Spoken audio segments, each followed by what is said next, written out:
দেখবেন lightning port, কারণ ওগুলো হচ্ছে একটু ব্যাকডেটেড। বাট অল্প বাজেটে যদি আপনি একদম অ্যাপেল এয়ারপডস প্রো এর যে ফিল সেটা নিতে চান, বাজারে আপনি made in Dubai, made in Vietnam অনেক রকম প্রোডাক্ট পাবেন, বাট ওগুলো যে আসলে কেমন যারা ইউজ করে তারা জানে। অ্যাপেল এয়ারপডস এর মতো দেখতে হলেও এটা কিন্তু উইউ এয়ারবাডস প্রো 2।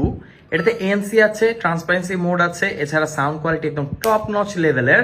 আর এটাতে কিন্তু টাইপ সি পোর্ট, এই দেখেন টাইপ সি পোর্ট। সো অ্যাপেলের যে 15 এর পর থেকে যে টাইপ সি পোর্ট ইনক্লুড করা হয়েছে, এখনো কিন্তু অনেক টিডাব্লিউএস আপনি দেখবেন লাইটেনিং পোর্ট, কারণ ওগুলো হচ্ছে একটু ব্যাকডেটেড, বাট এটা হচ্ছে একদম আপডেটেড। আবার সাউন্ডটা দেখেন খুবই প্রিমিয়াম। উইউ কিন্তু এমন একটা ব্র্যান্ড যারা অ্যাপেলের বিভিন্ন ধরনের প্রোডাক্ট তৈরি করে থাকে, তাদের মধ্যে এইটা হচ্ছে অন্যতম।